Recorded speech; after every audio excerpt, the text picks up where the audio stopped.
ഇപ്പോൾ ഒരു ബ്രാൻഡ് ഞാൻ ഉണ്ടാക്കുമ്പം ഞാൻ പണക്കാരിയായിട്ട് ഉണ്ടാക്കിയതല്ല ബ്രാൻഡ്, അല്ലേ? എൻ്റെ ആശയം കൊണ്ടാണ് ഞാൻ ബ്രാൻഡ് ഉണ്ടാക്കിയത്. ഞാൻ അതുകൊണ്ട് തന്നെ എൻ്റെ ആശയത്തെ ഞാൻ തരാം. അതിന് പരിധികൾ വരാതെ അത് എത്രത്തോളം പ്രാവർത്തികമാകുമെന്നൊന്നും എനിക്കറിയില്ല. പക്ഷേ നല്ല ഭക്ഷണം കൊടുക്കാൻ സന്നദ്ധമായി, അല്ലെങ്കിൽ അതിന് നിങ്ങൾ സോഴ്സ് ചെയ്താൽ മതി, അല്ലെങ്കിൽ നിങ്ങൾ അതിൻ്റെ പ്രോസസ്സിങ്ങിൽ നിന്നാൽ മതി, നിങ്ങളതിൻ്റെ പ്രൊക്യൂർമെൻറ്റിൽ നിന്നാൽ മതി. ഞങ്ങൾക്ക് ബിജിയെ ആവശ്യമാണ് എന്ന് പറഞ്ഞു വന്നാൽ ആലോചിക്കാവുന്ന കാര്യമേ ഉള്ളൂ. കാര്യം അപ്പോൾ എനിക്ക് കുറേ ബാരിക്കേഡ്, എൻ്റെ ഒരു ലോങ് റണ്ണ്, അല്ലെങ്കിൽ ഞാൻ ഇനി മുന്നിൽ കാണുന്ന കുറച്ച് വർഷങ്ങളുണ്ട്. അപ്പോഴേ എനിക്ക് തിരിച്ചുവരവ് ഞാൻ പ്രതീക്ഷിക്കുന്നുള്ളൂ. അല്ല നാളെയോ മറ്റന്നാളോ ഞാനൊരു തിരിച്ചുവരവ് എനിക്ക് പ്രതീക്ഷിക്കുന്നില്ല. കാര്യം എനിക്കതിന് സമയം വേണം. ആ സമയം എന്ന് പറയുന്നത് എനിക്ക് പഠനത്തിനുള്ളത്, സാമ്പത്തികത്തിനുള്ളത് എല്ലാമാണ്. അപ്പോൾ ആ ഒരു ഗ്യാപ്പ് കുറച്ച് കുറയ്ക്കാൻ പറ്റും. കഴിവുള്ളവർ വന്ന ആ ഒരു ഗ്യാപ്പ് കുറച്ച് കുറയ്ക്കാൻ പറ്റും. പക്ഷേ ആര് വന്നാലും യാഥാർത്ഥ്യങ്ങൾ മനസ്സിലാക്കി മാത്രമേ ഇൻഡസ്ട്രിയിൽ നിൽക്കാൻ പറ്റുള്ളൂ. കാര്യം എന്നാന്ന് പറഞ്ഞാൽ, നിങ്ങൾ ഒന്ന് വെച്ചാൽ രണ്ട് കിട്ടുന്ന ഒരു മായാജാലവും ഭക്ഷണത്തിന് നിങ്ങൾക്ക് തരാൻ പറ്റില്ല.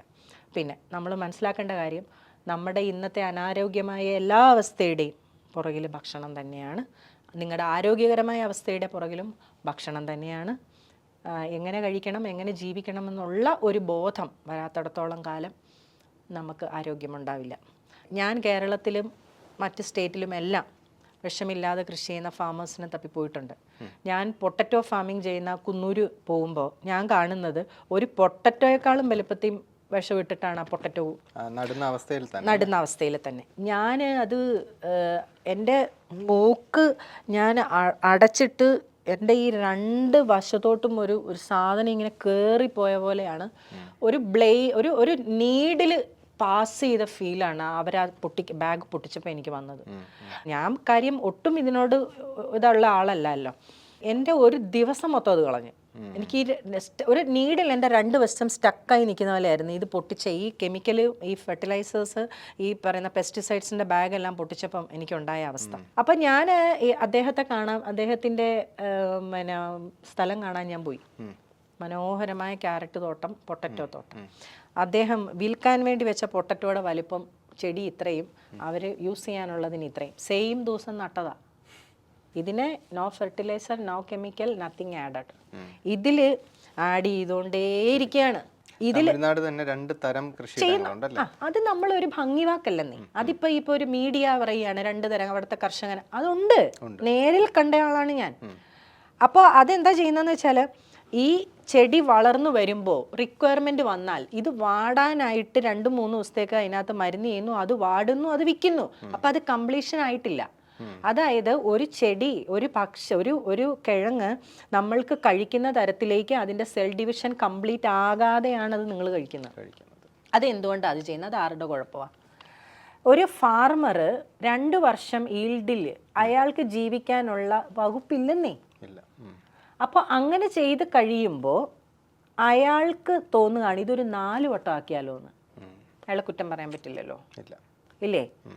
അയാൾ അപ്പോൾ എന്താ ചെയ്യുന്നതെന്ന് വെച്ചാൽ പ്രൊഡക്ടിവിറ്റി കൂട്ടുക, ഈൽഡ് കൂട്ടുക. അപ്പം രാസവളം ഇട്ട് കൃഷി ചെയ്യുന്ന ഒരു നെൽകർഷകൻ 3.5 ടൺ ഒരു ഏക്കറിൽ നിന്ന് എടുക്കുമ്പോൾ നമ്മൾ 1.5 ടണ്ണാണ് എടുക്കുന്നത്. ഈ 3.5 ടണ്ണിന് എന്ത് ഗുണം?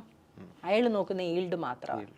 ബിക്കോസ് ആ ഈൽഡ് അയാൾക്ക് പണം കൊടുക്കുകയുള്ളൂ, അല്ലേ? പ്രോഫിറ്റബിലിറ്റിയാണ് നോക്കുന്നത്. അപ്പോൾ ഇതേ ഞാൻ കണ്ടതാണ്. അതായത് ഇത് മൊത്തം പാകമായി അതെടുക്കുകയുള്ളൂ. ഇത് എപ്പോൾ ആവശ്യം വന്നോ, മേട്ടുപ്പാളയത്ത് നിന്ന് എപ്പോൾ വിളി വന്നോ അപ്പോൾ ഇത് റെഡി. പിന്നെ വേറൊരു വെല്ലുവിളി ഞാൻ നേരിട്ടത് എന്നാന്ന് പറഞ്ഞാൽ, വെറുതെ ഓർഗാനിക്കാന്ന് പറയുന്ന കുറേ മനുഷ്യരുണ്ട്. ഈ പാലക്കാടെയൊക്കെ അഡ്രസ്സ് വെച്ച് പല ഇത് വരും. അവിടെയൊന്നും ഞാൻ അങ്ങനെ ഒരു സ്ഥാപനവും ഇല്ല, അങ്ങനെ ഒരു ബോർഡും ഇല്ല, ഒന്നുമില്ല. പാലക്കാട് പച്ചക്കറി കൃഷി രാസവളം ഇട്ട് തന്നെയാണ് ചെയ്യുന്നത്. അതിൻ്റെ ചില ഏരിയകളുണ്ട് കൊടും വശം ഉപയോഗിച്ച് അവിടെ ചെയ്യുന്നത്. വ്യാവസായികമായ അടിസ്ഥാനത്തിൽ ഇത് വരണം, അല്ലെങ്കിൽ ഇതിനെയൊക്കെ ഒരു മോണിറ്ററി ബെനിഫിറ്റിലേക്ക് കൃഷിയെയും അതിൻ്റെ ഉൽപ്പന്നങ്ങളെയും എല്ലാം കൊണ്ടുവരണമെന്നുണ്ടെങ്കിൽ വലിയ ഇടപെടൽ ഗവൺമെൻറ്റിൻ്റെ ഭാഗത്ത് നിന്ന് ഇതിനെ എൻകറേജ് ചെയ്യണം. ഞാൻ ചോദിക്കട്ടെ, 1 ഏക്കറുള്ള ഒരാൾ കൃഷി ചെയ്യാൻ മുന്നോട്ട് വരുന്നു, 1 സെന്റ് ഇല്ലാത്ത ഒരാൾ മുന്നോട്ട് വരുന്നു. നമ്മൾ ആരെയും കൂടെ പ്രോത്സാഹിപ്പിക്കണം. 1 ഏക്കറുള്ളവന് കൊടുക്ക്. 1 സെന്റ് ഇല്ലാതെ കൃഷിയെ സ്നേഹിക്കുന്ന ഒരാൾ വന്നാൽ അയാളുടെ ഉള്ളിലെ ആവേശത്തിൽ വരുന്നതാണെന്ന് മനസ്സിലാക്കി അവനെ നിലനിർത്താനുള്ള വകുപ്പ് ഇവിടെ വേണമെന്നേ. അല്ലാതെ അവനോട് ആദ്യാധാരവും കൊണ്ടുവരാൻ പറയരുത്. ട്രയൽ നോക്ക്.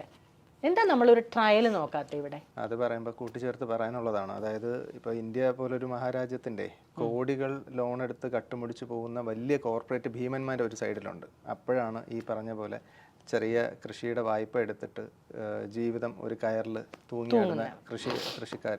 മണ്ണിലിറങ്ങി പണിയുന്ന ഒരാൾ എന്ന് പറയുന്നത് ആ ഫീൽ എല്ലാവർക്കും ഇല്ല. മണ്ണിലിറങ്ങി പണിയണം എന്ന് തോന്നുന്ന ഒരു വികാരമുണ്ട്, മണ്ണിനോടുള്ള സ്നേഹം, മൃഗങ്ങളോടുള്ള സ്നേഹം.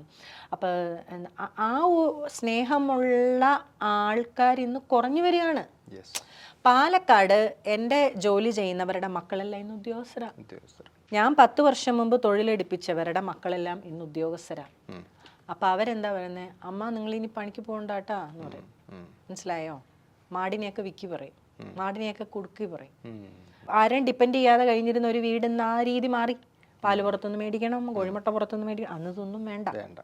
അപ്പം ഞാൻ പറയുന്നത് ഗ്രാമങ്ങൾ പോലും മാറ്റങ്ങൾ കാണുക. എനിക്ക് അതിശയം വന്ന ചിറ്റൂര്, ഞാൻ ഈയിടെ ഇഡലിക്കട തപ്പിയിട്ട് അവിടെ മുഴുവൻ കുഴിമന്തി കട കണ്ടപ്പോൾ ഞാൻ അന്തം വിട്ടുപോയി. കാര്യം ചിറ്റൂര്, ഞാൻ ആദ്യം പോയി പാലക്കാട് ജില്ലയിൽ എൻ്റെ 26 വയസ്സിൽ ഞാൻ പോയി പെടുന്നത് ചിറ്റൂരാണ്. കല്യാണപേട്ടയിലാണ്. മീശമാധവനൊക്കെ നമ്മൾ ഷൂട്ട് ചെയ്ത ആ മനോഹരമായ ഒരു സ്ഥലമാണ്. അവിടെ ഒരു പത്രം എന്ന് പറഞ്ഞാൽ 11 മണിയാവണം. ഒരു ബസ് രാവിലെ 2 ബസ് പോയാൽ വൈകിട്ട് 2 ബസ്സുള്ളൂ. ആ സ്ഥലത്ത് നിന്ന് കുഴിമന്തിയും ബിരിയാണിയും അൽഫാമും ഒക്കെ കിട്ടുന്നതെന്ന് കാണുമ്പോൾ ഞാൻ ഈ റീസെൻ്റ്ലി പഴനി പോകുമ്പം, ഈ പഴനി എന്ന് പറയുന്നത് ലോക പ്രശസ്തമായ ഒരു തീർത്ഥാടന കേന്ദ്രമാണല്ലോ. അത് നമ്മുടെ പാലക്കാട് ജില്ല വിട്ട് ഏകദേശം പഴനിയോട് തൊട്ടടുക്കുന്നവിടം വരെ ഒരു ചായക്കട പോലും ഇല്ല, ഒരു മെഡിക്കൽ സ്റ്റോർ പോലും ഇല്ല.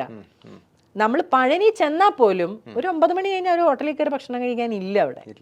അപ്പം എന്ന് പറയുന്നത് തമിഴ്നാട്ടിൽ ഇപ്പോഴും കുറേയൊക്കെ ബോധം, അവർ പഴഞ്ചനായിക്കോട്ടെ അല്ലെങ്കിൽ പഴമക്കാരായിക്കോട്ടെ, പക്ഷേ അവർക്ക് ആരോഗ്യം നിലനിർത്താനുള്ള ഒരുപാട് വഴികൾ അവർക്കുണ്ട്. അവരുടെ ചേരുവകളായിക്കോട്ടെ, ഭക്ഷണ ജീവിത സമ്പ്രദായങ്ങളായിക്കോട്ടെ, പ്രാർത്ഥനകളായിക്കോട്ടെ, എല്ലാം ആയിക്കോട്ടെ. ഇവിടെ മലയാളി 4 നേരം കുളിക്കും, അവർ ചിലപ്പോൾ 4-5 ദിവസം കൂടുമ്പോഴേ തല നനയ്ക്കുള്ളായിരിക്കും, പക്ഷേ ആരോഗ്യം അവർക്കുണ്ട്. ഒരു മെഡിക്കൽ സ്റ്റോർ നമ്മൾ ചെന്നാൽ കാണില്ല. ഞാൻ താമസിക്കുന്ന കാക്കനാട്, ഞാൻ താമസിക്കുന്ന പ്രദേശത്ത് തന്നെ 5 മെഡിക്കൽ സ്റ്റോറുണ്ട്. അവിടെ നിന്ന് 1 കിലോമീറ്റർ മാറി അടുത്ത അതേ കമ്പനിയുടെ വേറെ മെഡിക്കൽ സ്റ്റോറുണ്ട്. നിങ്ങൾ കാണേണ്ട ഒരു മാറ്റം എന്താണെന്ന് ചോദിച്ചാൽ, നമ്മൾ ആരെയും കുറ്റം പറയുന്നതല്ല, ആൻറ്റിബയോട്ടിക്കുകൾക്ക് ഈയിടെ നിരോധനം വന്നില്ലേ? എല്ലാ മെഡിക്കൽ സ്റ്റോറിലും ഇപ്പോൾ എഴുതി വെച്ചിട്ടുണ്ട് കുറിപ്പടി കൊണ്ടുവരാതെ ഇവരെടുത്ത്. എന്തിനാണ് ഒരു ആൻറ്റിബയോട്ടിക് ഒരാൾക്ക് കൊടുക്കുന്നത്? അപ്പോൾ അത് പിന്നെ റെഫറൽസ്, അതായത് ഇപ്പോൾ ഈ പറഞ്ഞ പോലെ നമ്മുടെ പരിശോധനകളുടെ അടിസ്ഥാനത്തിൽ ഏത് ബാക്ടീരിയയാണ്, എന്താണ് അവരുടെ പ്രശ്നമെന്ന് അറിഞ്ഞിട്ട് അതിനാണ് നമ്മൾ ആൻറ്റിബയോട്ടിക്സ് കൊടുക്കാനായിട്ടിരിക്കുന്നത്. അപ്പോൾ ഇപ്പോൾ പ്രശ്നം എന്നാന്ന് പറഞ്ഞാൽ, ഏത് സാംക്രമിക രോഗങ്ങളും ഇത്ര വേഗം ജനങ്ങൾക്ക് പറ്റുന്നത് ആൻറ്റിബയോട്ടിക് ആധിപത്യം ആയി. ആവശ്യമില്ലാതെ എല്ലാം കഴിച്ച് ബോഡി വീക്കായി. അപ്പം അങ്ങനെ ഒരു സിസ്റ്റം കൊണ്ടുവന്നു. അപ്പോഴും നമ്മൾ ആലോചിക്കണം, ഗ്രാമപ്രദേശങ്ങളിൽ വരെ ബ്രാൻഡഡ് ആയിട്ടുള്ള മെഡിക്കൽ സ്റ്റോറുകൾ വരാൻ തുടങ്ങി. ഗ്രാമപ്രദേശങ്ങളിൽ അത് വരാൻ തുടങ്ങി. മുക്കിലും മൂലയിലും മെഡിക്കൽ സ്റ്റോർ വന്നു. അതിൻ്റെ അർത്ഥം ഇവിടെ ആരോഗ്യം ഉണ്ടെന്നാണോ ഇല്ലെന്നാണോ? ഇല്ലെന്നാണ്.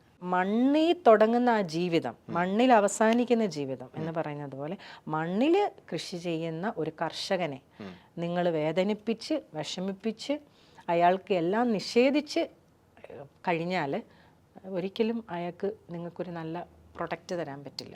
കുറുക്കു വഴികളിലൂടെ എങ്ങനെ ഉൽപ്പാദനം കൂട്ടാം എന്ന് ആലോചിക്കുമ്പോൾ തകരുന്നത് ആരോഗ്യമാണ്. സോ സമൂഹം ഉണർന്ന് ചിന്തിക്കേണ്ട ഒരുപാട് വിഷയങ്ങൾ നമ്മുടെ മുന്നിൽ ഉണ്ടെങ്കിൽ പോലും വളരെ പ്രസക്തമായി അല്ലെങ്കിൽ വളരെ പ്രയോറിറ്റിയിൽ കൊടുക്കുക. നിങ്ങളുടെ ജീവിതത്തിലായാലും ഏതൊരു വ്യക്തിയും പ്രയോറിറ്റൈസ് ചെയ്യുന്നത് ഫുഡിൽ പ്രയോറിറ്റൈസ് ചെയ്യാതെ നമുക്ക് മുമ്പോട്ട് പോകാൻ പറ്റില്ല.